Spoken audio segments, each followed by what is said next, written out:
Hi, everyone, and welcome to the Performance Café. It's great to have you here again today. And I have an extra special guest. It's none other than Cathy Daverin. Now, Cathy Daverin and I worked together a couple of years ago, and it was so great for us to catch up, especially after COVID, and talk about how the world has changed. So we met when I was working in marketing, and Cathy is now the recruits for people in technology, marketing, and the engineering space. And we're going to be talking about remote work and women at work today. So welcome, Cathy. It's great to have you here. Hi, Inno. It's great to be here. It's great to be here. Thanks so much. I know you've just come back from a trip to from the UK, so I'm so glad that you made time for us. We appreciate it. And what's life like in the UK right now? Very warm for starters. And when coming back to Joburg, never thought I would say I wish I could go back to the UK for some warmth. But it was beautiful. It was lovely. Very nice to meet all the colleagues. Oh, wonderful, wonderful. So, Kathy, I don't know about you. I've just been to Botswana and I went over the border and they went, "Where's your mask?" And I was like, "Wait, what?" Because in South Africa, we're not doing masks anymore. So, I suppose COVID's going to be with us for a while. As a recruiter, do you think the nature of performance and success was altered by COVID? I think it definitely has. With COVID and lockdown, our world's changed almost overnight. And our whole routines changed. So from, getting up in the morning, getting in your car, going to work and coming home, that all went out the window.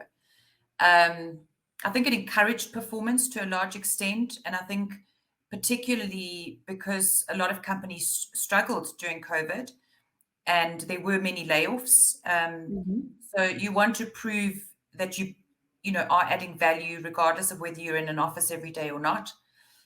I do think some people have struggled with it, and I've seen it, I've heard about it.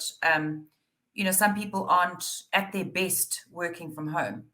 For me, it's worked really, really well. I love it. I like the independence. I like the ability to manage my own time, and I feel like I've got better opportunities to be successful. To be honest, simply because my time is managed by me, and I kind of am I organize my day according to my life at home as well. So for me it works really well.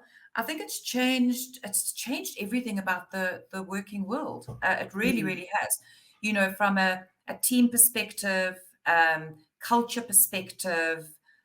All of these things have had to be a huge focus for not just an HR department, but actual managers have had to have a bigger focus on their teams and culture, and making sure that that doesn't completely get diluted, which I think in some cases, if it's ignored, it will get diluted.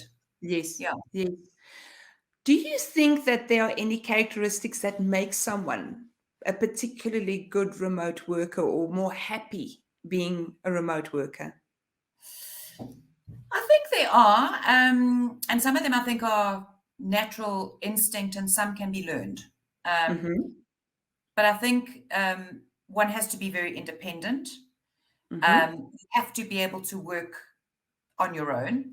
Mm-hmm. It's very different sitting in front of a screen with people than actually sitting in a meeting room. So you have to be able to enjoy your own space and time. Yes. Um, I don't think people who need micromanagement do very well working remotely.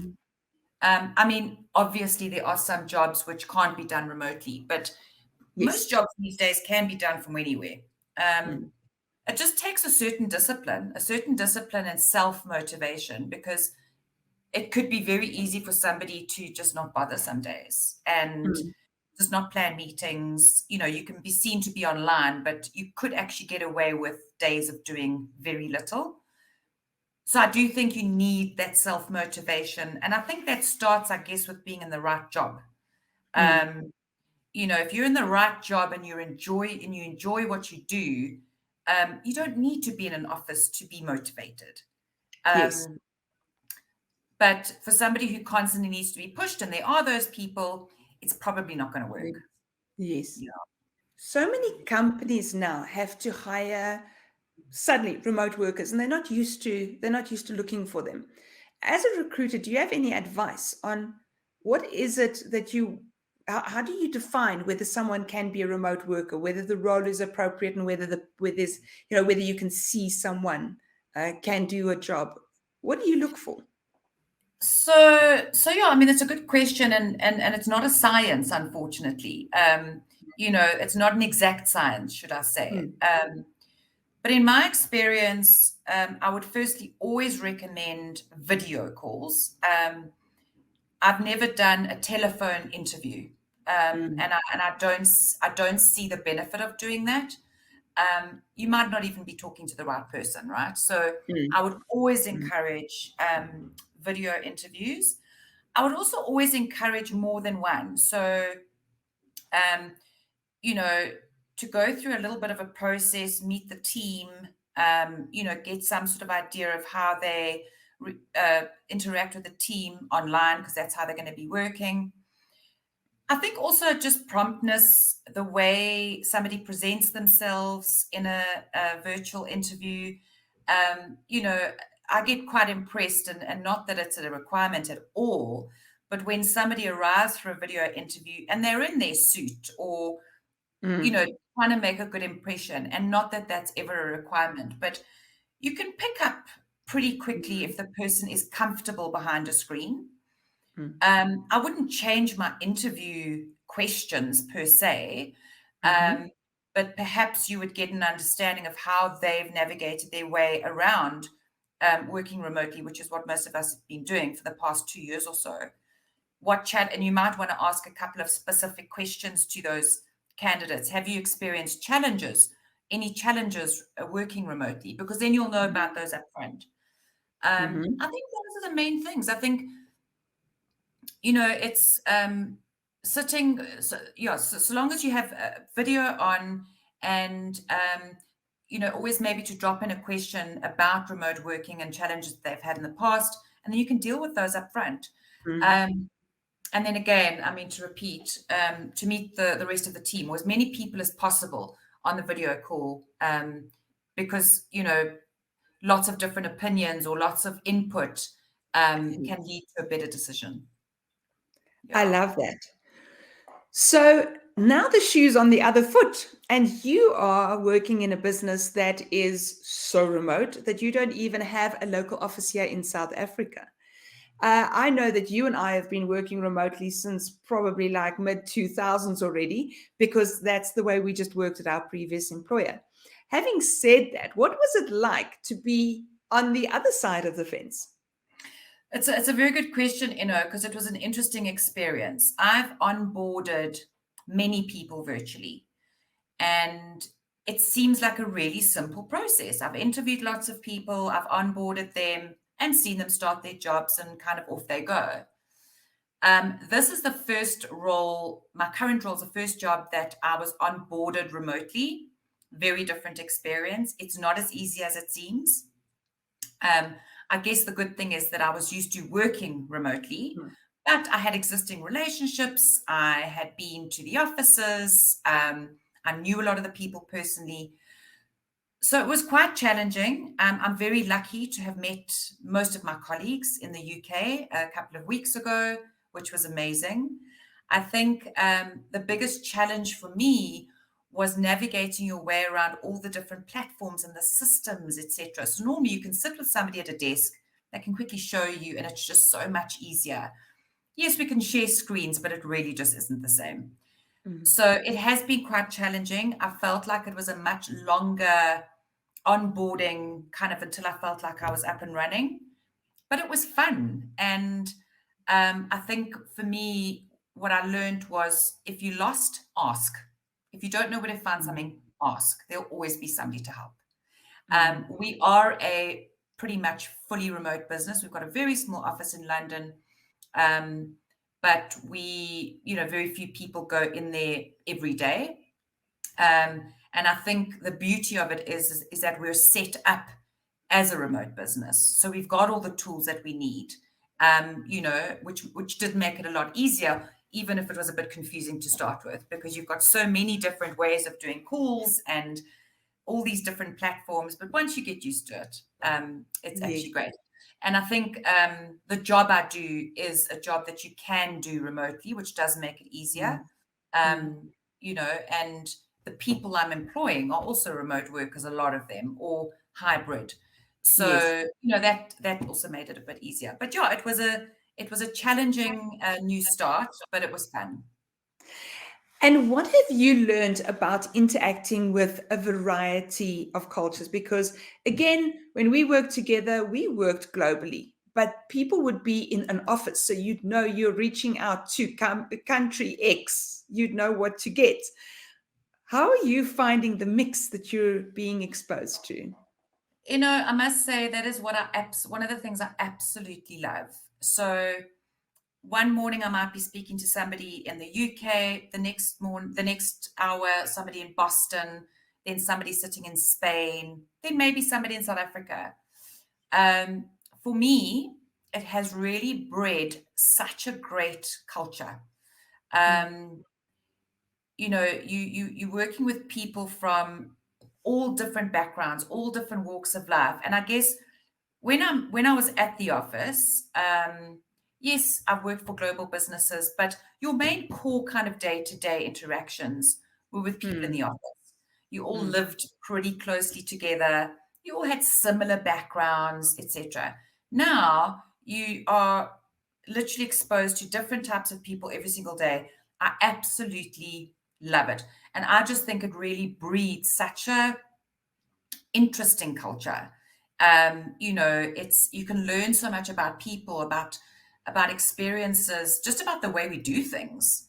mm. And that's probably been one of my favorite things about working, across the globe, is just learning about these other cultures and being so privileged to be able to speak to people from literally all corners of the earth on a daily basis. So it's interesting that you say that because, of course, it is August in South Africa. So it is our local Women's Month. Talk to me a little bit about women and diversity. And is there any lessons you've learned working with such a diverse cultural structure that we can bring home to working across genders?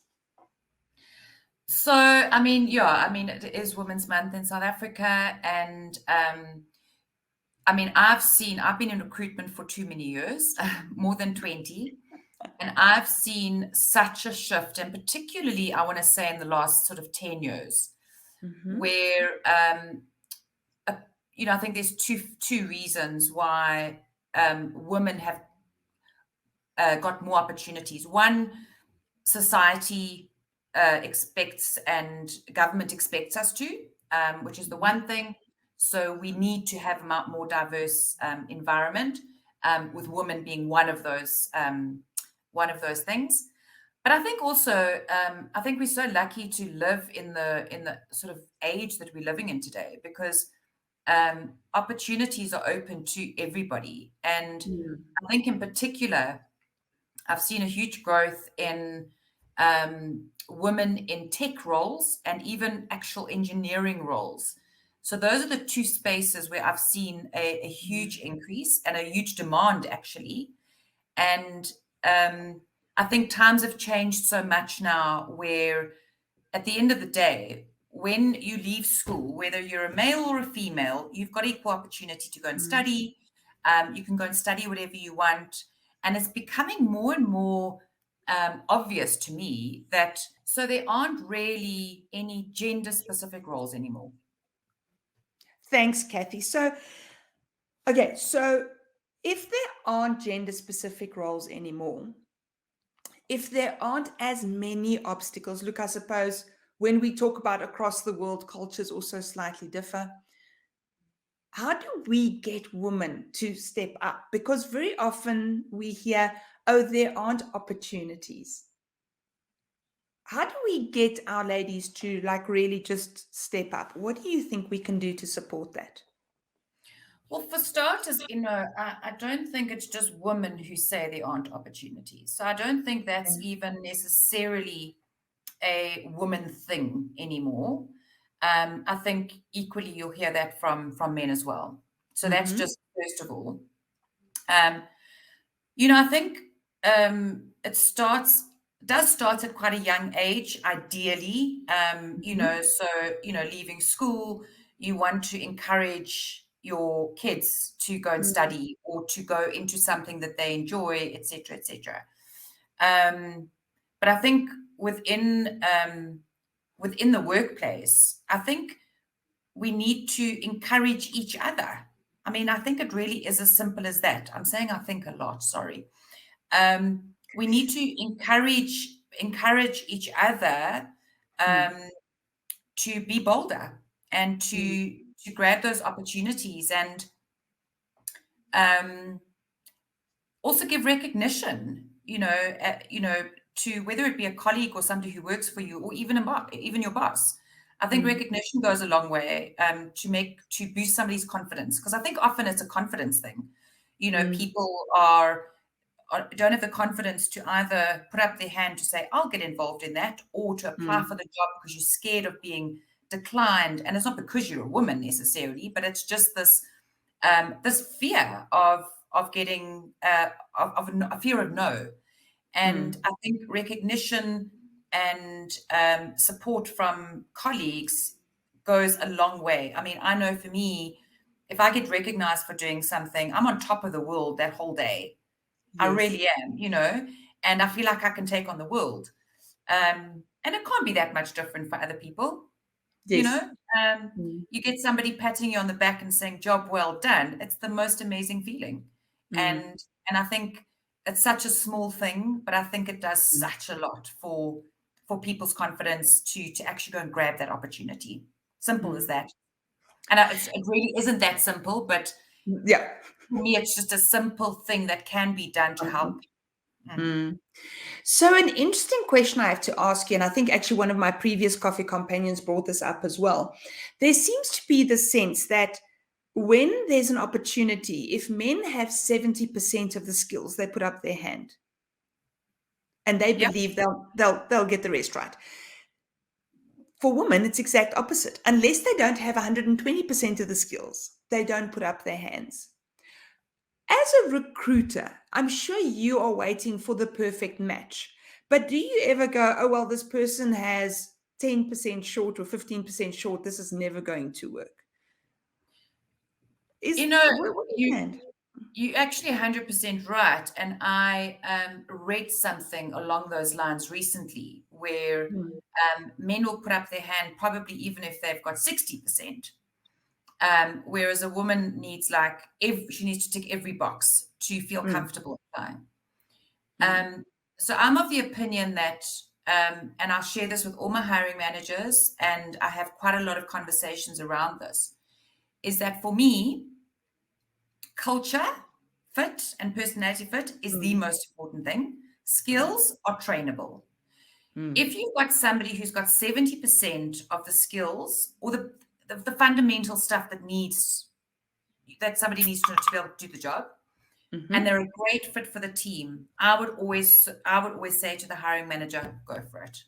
mm, Because mm, you can have somebody who can do the job with their eyes closed very well, mm, but be a bad team fit, and it could mm, actually damage a team. mm, Whereas if you find somebody who's a great fit in the team, and eager to learn, mm, rather spend some time investing in that person, and you're going to have a long-term mm. keeper, really. So it's Yes. a conversation I have very often. I don't match a CV to a job spec. And I mean, yes, you want somebody who matches your requirements, but Mm, um, that's certainly not the way I approach my recruitment. mm, Obviously, in many roles, there is a focus on diversity.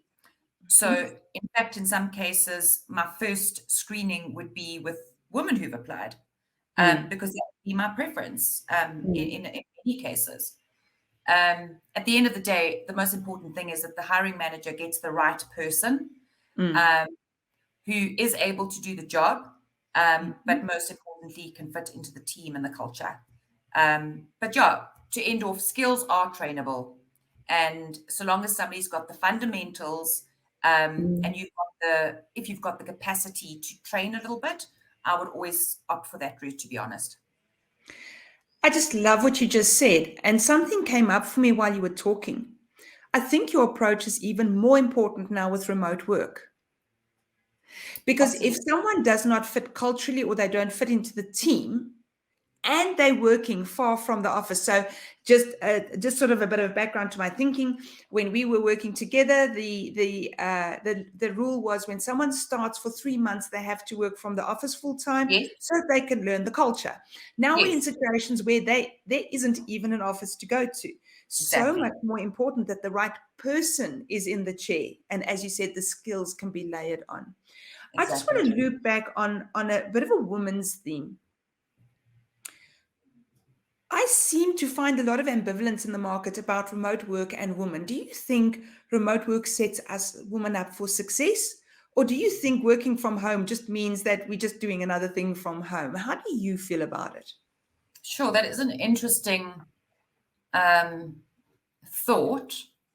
I don't think so, personally. I get why that would be a perception. Um, but I think, quite honestly, it just gives us a bit more independence. So, Mm, not to say we're changing what we do at home, because we've mm, still got things we do at home. mm, It just changes when you can do it and mm. how you choose to do it. So I'll give you a silly example. Um, if I want to put a load of washing on, I'd have to do it on the weekend, right? Yes. Because I've got to hang it outside, and what if it rains? So my Saturdays and Sundays, I would put my load of washing on. Now I Mm, can do it any day of the week, and mm. I'm still doing what I would normally do, but Yes. I'm doing it in my time when it suits me, and Yes.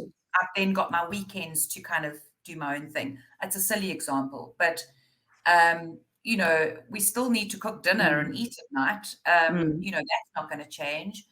Um, I think if you are working from home, some advice from me and for anyone, whether you're a woman or not, is to try and have a separate space to work. So it is like your office. Mm, So, and not just that, but every day when you get up, get ready for work like you would if you were going to an office. mm, I'm not saying put your mm. heels on. All I'm saying is, take your shower, put on a bit of makeup so that you feel work Mm, ready. And mm, ideally, have a space that is for work that you can almost close the door at the end of the day when you're done and go home. Um, I just think it's more empowering actually to be able yes. to own your whole Mm, space and do and I mean we used to talk about a work-life balance, and then it started yes. becoming a work-life blend. And I Oh, think work-life blend has become what remote working is all about now, right? yes. So Yes. you live at home, you work at home, et cetera, but it's become a blend of the two, and you can actually blend it in a way that kind of works for you, Yes. without um, compromising your work or without compromising your home life. So it's Yes. all about that balance and working it out, and I think everyone does it differently. What I love about what you're saying is at a stage, of course, in our previous jobs, I was researching this for our training decks. And two hints that I thought was very interesting is one is walk. So get dressed for work, walk out of your front door, take a 15-minute walk around the block, not sweaty, not anything. Walk in, sit down, and work. It's Yeah, amazing how leaving the house, and yeah, even if you're coming back home, you're coming back in with that. I'm now ready. I must go and sit down and work. That was the one thing. The other yes, thing is for people who don't have an area that they can close the door, which you and I are both privileged enough to have. So all that you need to do is at the end of the day, you fold up the tablecloth and put it on the chair, just so that it visually looks different when yes. you're at the office. I think that's a great idea. Even if you are working at your dining room table, another option is close your laptop, put it in your laptop bag at the end of the day so that it's not sitting there, because the temptation in your evening Yes, while you're watching TV where you suddenly think of something is to quickly go get up. And before you know it, you've sat behind your laptop for an hour. this is true. you know. I mean, we talk about Facebook. They should try. They should try work. Exactly, More addictive. exactly. 100%. Exactly. I couldn't agree more. Kathy, thank you so much. As always, it was so Thank fabulous to catch up you. with you. Thank you for all that you have shared with us, all of the learnings that you've shared. And I look forward to speaking to you again at the Performance Cafe. Thank you, Inno. Thanks for having me. It was an absolute pleasure. Just so nice to chat. And I look forward to doing it again soon. Thank you so much. Thank you. So, everyone, here we are, yet another fabulous coffee companion. We are so spoiled every single week that we have someone. I loved the approach that Cathy had around recruitment for the remote work and also how empowering remote working can be for women. Admittedly, we didn't feel that way when it was locked down and we had children and husbands and dogs and cats and rabbits that we had to take care of. But now that we're a bit more back to normal, it definitely is a great time for us to be women. And so that is all from us for this week, as always. If you enjoyed this, please on LinkedIn and on YouTube, please click there on like and subscribe and then pop the notification bell because then you'll know about the next video that's coming your way. If you're following us from LinkedIn and Facebook, it's always fabulous to have you here. LinkedIn counts comments, people. Leave comments. That's what the show needs. And then we look forward to seeing you at the next Performance Cafe.